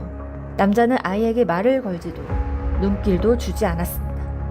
아이의 얼굴은 실종된 신야와 너무 닮아 있었습니다. 그 여인이 자세히 보려 하자 남자는 황급히 몸을 돌려 아이를 가린 채 흰색 차에 올라타 도망치듯 사라졌습니다. 그 뒷모습은 분명 무언가를 감추려는 듯 불안하고 초조해 보였습니다. 신야는 납북되었을까? 당시 일본에선 북한의 납치 문제가 한창 불거지고 있었고 누군가는 그 남자를 공작원이라 의심했습니다. 하지만 북한이 납치한 대부분은 청소년 혹은 성인이었고 목적은 일본어 교육이나 간첩 훈련이었습니다. 4살짜리 아이를 납치할 이유는 없었습니다. 또 하나의 설, 독수리에게 납치당했다는 이야기. 말도 안 되는 소리 같지만 일본에 실제로 서식하는 검독수리는 날개를 펼치면 성인 남성보다도 큽니다. 20kg도 안 되는 신야를 낚아채 날아가는 것, 불가능한 일만은 아닙니다. 실제로 미국에서는 독수리에 의해 납치되는 아이를 지키는 영상도 존재하고 심지어는 실제로 독수리에 의한 아이의 사망사고까지 보고되기도 했죠. 그리고 신야가 마지막으로 목격된 그 지역에는 실제로 검독수리가 서식하고 있었습니다. 자연의 포식자가 인간 아이를 노린 걸까? 그로부터 29년이 흘렀습니다. 2018년 일본 TBS 방송 실종자 특집 프로그램에 한 남성이 출연했습니다. 저는 와다 류토. 4세부터 21세까지 감금되어 살았고 현재 보호시설에 있습니다. 시청자들은 그를 보고 놀랬습니다. 저 사람 신야군과 너무 닮았어. 곧바로 DNA 검사가 진행됐고 며칠 후 마츠오카 신야의 아버지 마츠오카 마사노부는 SNS에 글을 올립니다. 결과는 부모 자식 관계가 아니라고 합니다. 예상했던 결과였습니다. 하지만 저희는 아직 멈추지 않을 겁니다. 그 남성은 이후 미에현 출신의 키타자와 시사시라는 인물로 밝혀졌습니다. 2020년 10월 시냐의 어머니 케이코는 끝내 아들을 찾지 못한 채 세상을 떠났습니다. 그녀는 평생을 아이를 그리워하며 살았고 마지막 순간까지도 아이가 돌아올 것이라 믿었습니다. 시냐는 정말 어디로 사라진 걸까요? 그날 해안에서 목격된 남자는 누구였을까요? 정말 독수리가 인간의 아이를 낚아채 날아갈 수 있는 걸까요? 시간이 지나도 이 사건은 여전히 설명할 수 없는 미스터리로 남아 있습니다. 예언을 그린 만화 내가 본 미래. 한 만화가의 꿈이 기록한 대참사, 그리고 지금 전 세계가 숨죽여 기다리는 예언의 그날. 지금부터 예언 만화 내가 본 미래에 얽힌 미스터리한 진실을 따라가 보겠습니다. 1999년 일본 한 만화책이 조용히 출간됩니다. 제목은 내가 본 미래. 지극히 평범한 만화가로 알려졌던 타츠키 류. 그녀는 어느 날부터 이유를 알 수 없는 꿈들을 꾸기 시작했습니다. 그 꿈은 단순한 환상이 아니라 너무도 구체적이고 생생한 미래의 사건이었습니다. 그녀는 말합니다. 나는 미래를 본다. 그리고 그 꿈들은 반드시 현실이 된다. 이 책은 그녀가 꾼 꿈 중 15가지를 바탕으로 구성되어 있습니다. 그녀는 그 꿈들을 날짜까지 메모하고 만화 형식으로 기록했죠. 하지만 이 만화는 출간 당시 큰 반향을 일으키지 못한 채 곧 절판됩니다. 당시엔 누구도 알지 못했습니다. 그녀의 경고가 곧 현실이 될 거라는 걸요. 가장 유명한 예언은 2011년 동일본 대지진입니다. 타츠키료는 1996년 3월 11일 일본 동쪽에서 재앙이 일어난다는 꿈을 꿉니다. 그녀는 그 꿈을 이렇게 남깁니다. 대재난의 꿈을 꾸었다. 일본 열도 남쪽의 바다가 넘쳐 흘렀다. 그리고 정확히 15년 뒤인 2011년 3월 11일 규모 9.0의 지진이 일본 동북부를 강타하고 수십 미터 높이의 쓰나미가 도시를 휩쓸며 약 18,000명의 사망자와 실종자를 냅니다. 놀라운 것은 그녀가 꿈을 꾼 날짜 역시 3월 11일이었다는 사실입니다. 정확한 날, 정확한 장소, 정확한 규모. 이후 사람들은 이 만화를 전설의 예언서라 부르기 시작합니다. 하지만 이게 끝이 아닙니다. 그녀는 1995년 1월 2일 땅이 갑자기 갈라지며 붉은 글자가 떠오르는 꿈을 꿉니다. 그로부터 단 15일 후 한신 아와지 대지진이 발생합니다. 6,400명이 목숨을 잃은 일본 최악의 지진 중 하나였죠. 그녀는 지하에서 올라오는 붉은 에너지와 일본 열도가 금이 가는 모습을 봤다고 말했습니다. 그리고 이 꿈을 가족에게 이야기한 직후 실제 재난이 일어났고 그녀의 부모는 경악했다고 전해집니다. 또 하나 잘 알려진 사례가 있습니다. 1976년 그녀는 유명한 외국 남성이 무대 위에서 쓰러지는 꿈을 꿨습니다. 그 남성은 마치 삶의 끝을 알리는 듯한 표정이었고 몸은 점점 시들어가며 사라졌다고 합니다. 15년 뒤인 1991년 퀸의 보컬 프레디 머큐리는 에이즈로 세상을 떠났습니다. 그녀는 꿈속의 남자가 누구인지 몰랐지만 뉴스를 보고 그 얼굴이 바로 꿈에서 본 그 사람이었다고 말합니다. 이쯤 되면 그녀의 꿈을 우연이라 말하기 어려워집니다. 그리고 이제 대중의 이목이 쏠리고 있는 또 하나의 꿈, 그녀가 마지막 경고라 말한 예언. 2025년 7월 5일 그녀는 반복해서 이 날짜의 꿈을 꿉니다. 해저가 붉게 갈라지고 엄청난 물기둥이 솟아오른다. 필리핀 해저 화산의 폭발, 그 여파로 거대한 쓰나미가 일본을 향해 돌진한다. 그 파도는 2011년 쓰나미보다 3배 높다고 합니다. 타츠키료는 만화의 그 파도를 산처럼 솟은 벽, 바다의 분노가 육지를 찢었다 라고 묘사했습니다. 이 꿈이 알려지자 SNS를 중심으로 2025년 7월에 일본에 무언가 일어난다는 소문이 번졌고 일본 여행을 계획했던 관광객들 사이에서는 실제 예약 취소가 급증하는 현상까지 벌어졌습니다. 일본 현지 언론도 이를 다루었고 전문가들은 이건 과학적으로 말이 되지 않는다고 선을 그었습니다. 그러나 사람들의 마음속엔 그래도 혹시? 라는 불안이 고개를 들기 시작했죠. 그리고 이 불안에 힘입어 2011년 이후 절판된 이 예언 만화책은 암암리의 고가에 거래되다가 2021년 10월 내가 본 미래 완전판이 정식으로 출간됩니다. 꿈 1기 원본, 미공개 자료까지 담긴 이 책은 80만 부 이상이 팔리며 또 한 번 전설이 되었죠. 사람들은 말합니다. 이건 그냥 만화책이 아니다. 이건 경고다. 그리고 타츠키료 역시 말합니다. 후지산이 분화하는 꿈도 꿨고 도쿄를 집어삼키는 또 다른 쓰나미도 봤다. 그건 아마 2026년이 될 거다. 그녀는 자신이 꾼 꿈을 단지 이상한 꿈으로 흘려보내지 않았습니다. 그 모든 장면을 목격한 그대로 종이에 만화에 기록으로 남겼습니다. 아무도 주목하지 않던 만화 한 권. 그 속에 담긴 경고는 시간이 흐른 뒤 하나씩 현실로 모습을 드러냈습니다. 사람들은 묻습니다. 정말로 그녀는 미래를 본 걸까? 이 모든 게 단순한 우연일 뿐일까? 그 누구도 정확히는 알 수 없습니다. 다만 그녀는 여전히 말하고 있습니다. 나는 지금도 꿈을 꿉니다. 그리고 그 꿈은 아직 끝나지 않았습니다. 지금 이 순간에도 그녀는 어딘가에서 또 다른 예지몽을 그리고 있을지 모릅니다. 누군가는 그 메시지를 또 한 번 외면할 수도 있겠죠. 하지만 어쩌면 그 작은 목소리가 미래의 커다란 경고가 될지도 모릅니다.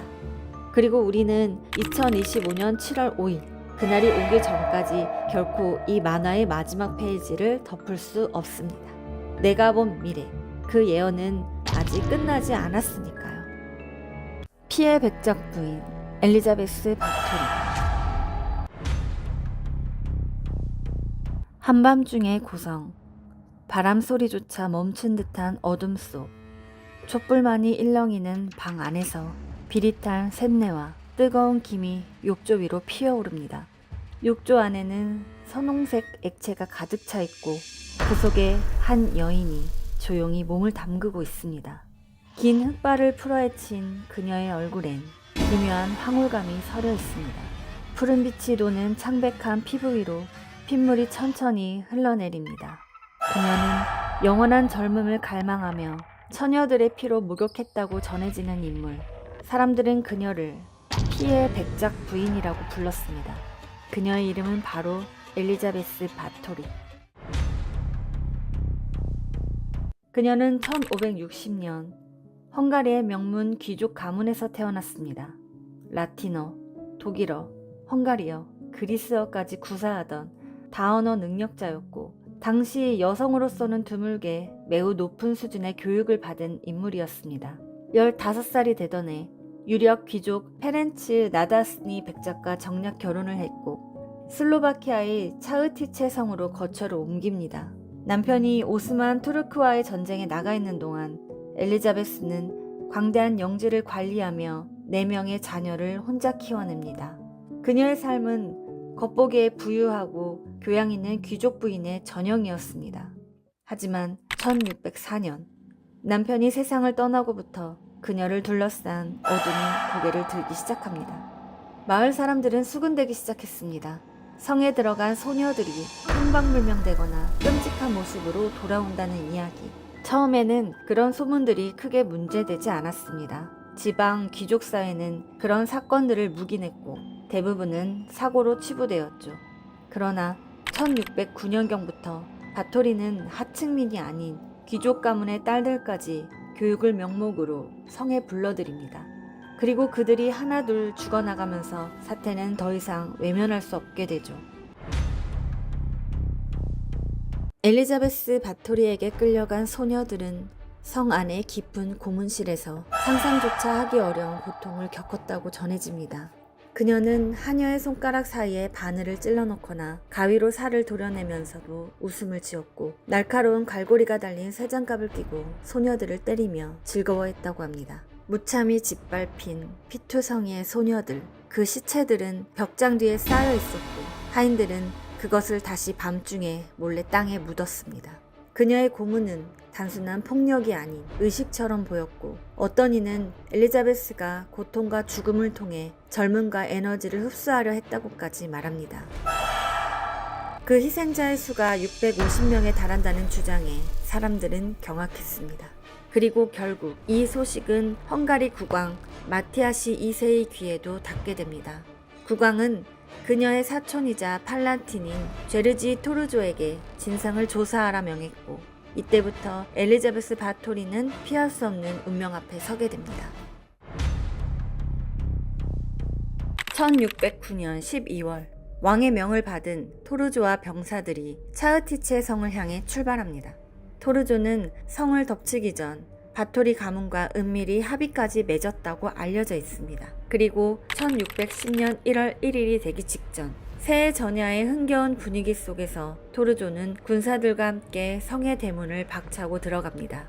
그날 밤 토르조가 국왕에게 보낸 편지에는 이렇게 쓰여 있었습니다.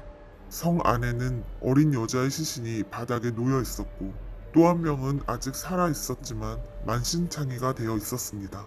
이 말 한마디는 엘리자베스 바토리의 운명을 바꾸는 결정적인 문장이 되었습니다. 바토리는 곧바로 체포되었고 그녀를 보좌하던 하인 4명도 함께 포박됩니다. 이듬해 1611년 1월 하인들에 대한 재판이 열립니다.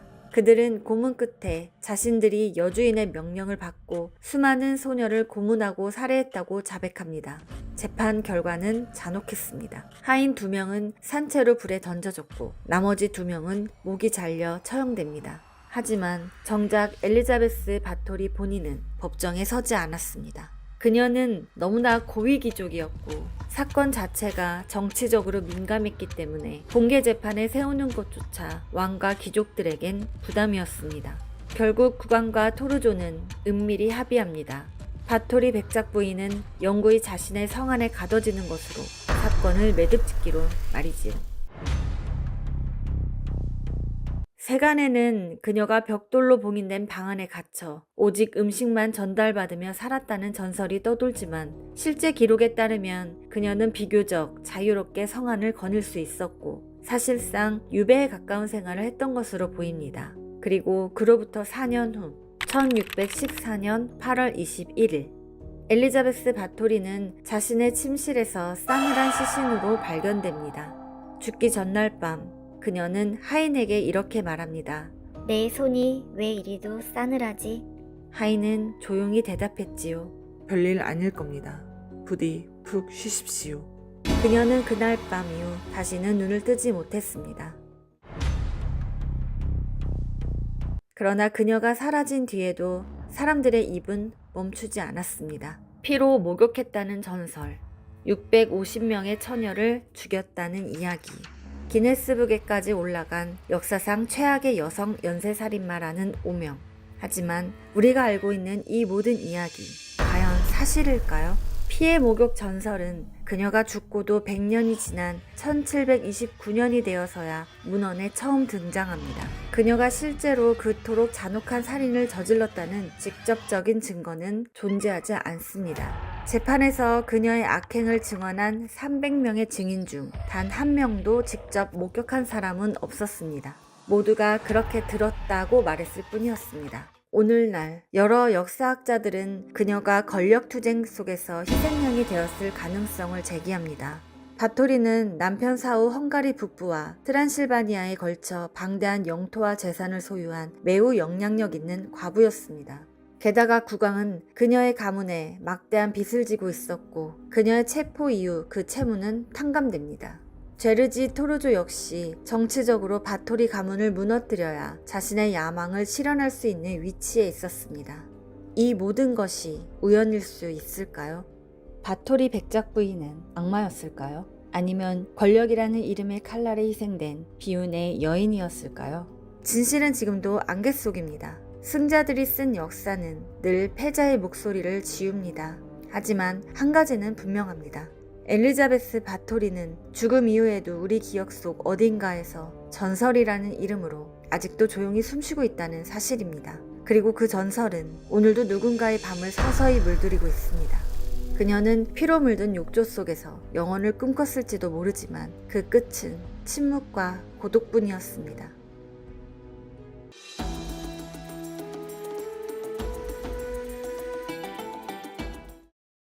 이집트 기자고원. 황금빛 사막 위에 그림자처럼 길게 누워있는 세 개의 피라미드.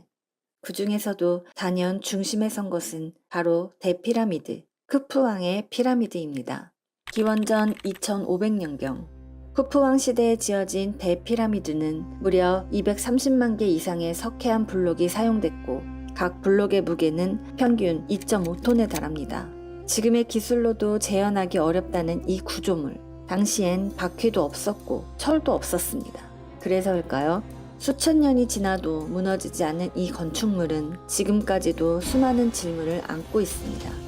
어떻게 이런 구조물을 만들었는가? 그 안에는 무엇이 숨겨져 있는가? 그리고 이 모든 것은 대체 왜 존재하는가? 과거에는 이런 질문에 외계인의 도움을 받았을 것이라는 황당한 주장도 나왔습니다. 아틀란티스 같은 잃어버린 고대 문명이 관여했다는 가설도 있었죠. 하지만 1990년대 피라미드 옆에서 실제 노동자들의 무덤이 발견되면서 이런 주장은 다소 힘을 잃었습니다. 피라미드는 인간의 손으로 만들어진 것입니다. 그렇다면 그 안에 숨겨진 미스터리까지 사라진 걸까요? 아니요, 그건 이제부터입니다. 2017년 국제연구팀이 뮤온 탐지 기술, 즉 우주에서 날아드는 고에너지 입자를 이용해 대피라미드를 정밀 스캔합니다. 그리고 그 내부에서 무려 30m에 달하는 거대한 빈 공간이 포착됩니다. 이른바 빅 보이드라고 불린 이 공간은 지금도 그 정체가 확인되지 않았습니다. 쿠푸왕의 진짜 무덤일 수 있다. 의식에 사용된 방일 수도 있다. 혹은 전혀 다른 무언가일지도 모른다는 상상. 과학자들은 조심스럽게 말합니다. 우린 아직 그것이 무엇인지 모른다. 또한 피라미드에서는 전통적인 물리법칙으로 설명되지 않는 이상현상도 보고되어 왔습니다. 면도날을 피라미드 안에 두면 날카로움이 유지되고 나침반이 제대로 작동되지 않으며 전자기 파장이 집중되는 지점들이 있다는 주장들. 심지어 니콜라 테슬라도 피라미드를 연구했고 그 구조에서 전력 송신 시스템의 원리를 착안했다는 이야기도 있습니다. 현대의 엔지니어 크리스토퍼 던은 피라미드가 고대의 공진 에너지 발전소였다고 주장했죠. 물론 이 주장들은 과학적으로 증명된 바는 없습니다. 하지만 단순한 무덤 이상의 의도된 구조가 이 피라미드에 내재되어 있다는 인상은 지울 수 없습니다.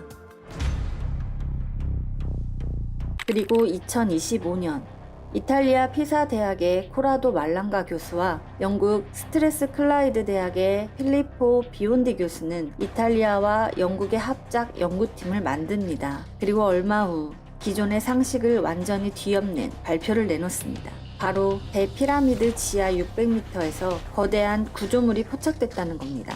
위성 SAR 레이더와 지진파 데이터를 결합한 분석 결과 그 깊은 지하에는 8개의 수직 원통형 기둥, 나선형으로 이어진 계단 통로, 그리고 한 변이 80m에 달하는 입방체 구조물 2개가 존재한다는 주장. 그 위로는 5개의 닫힌 건물이 복도처럼 연결되어 있고 전체 구조는 동서남북 2km 걸친 규모. 연구진은 이걸 단순한 지하시설이 아닌 하나의 도시 혹은 저승으로 향하는 통로로 묘사했습니다.